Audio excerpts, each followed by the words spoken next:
Hello, I'm Antonine and I'll be talking about the integration model.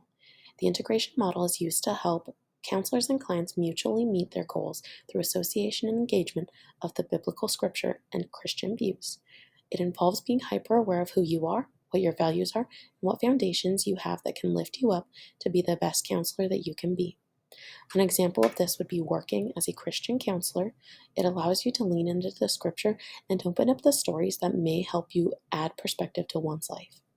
The ability to use the mutually understood stories and add even more clarification to turn it into a comprehensible example can give you and the client power to see themselves in a different perspective. This is supported through the text in a quote that says, "A cohesive and integrated identity must incorporate a comprehensive understanding of the self from a biblical lens, articulating the influence and operation of this worldview upon the counselor's professional identity." Scott, 2018. My own views align with this by treating an individual holistically, and my values are rooted in the relationship that we build to be successful. In order to help a person, you need to see them as who they are explicitly. No sugarcoating. The human that we see in front of us is who we need to treat and work with. I view people as gifts.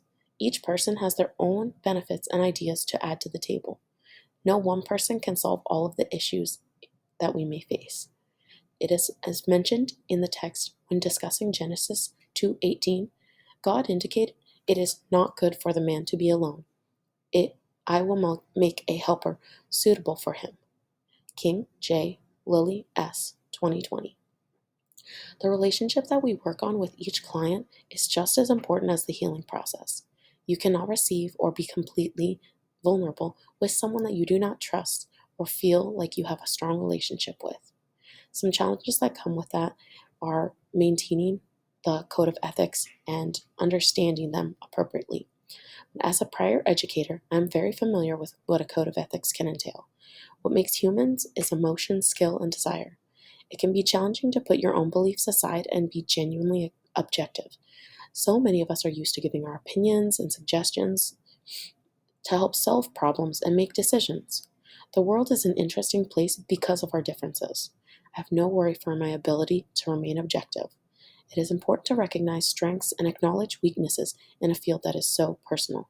Each family, person, and group must trust and value different parts of this world, and it is our job to lean into it and identify what can help us reach our end goal.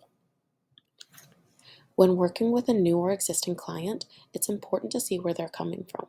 Each person has a different perception of the way that the world works around us. Each action that we take provides different outcomes and learning opportunities for us to learn, grow, and change. It is important to give support through the ideas without directing individuals with our own beliefs. So a strategy that I will be sure to use is assessing and identifying a client's needs and characteristics before we begin. Knowing a client's limitations and openness will assist me in mapping out a positive direction for our counseling sessions. Another strategy that I will be sure to use is self-exploration. Every person has defining moments in their lives, and new things happen every single day. It is important to me that I be as helpful as possible, and if I have a problem, then I know that I am not fully present until I am determine what I can do to improve my situation and clear up any underlying issues. Thank you for your time.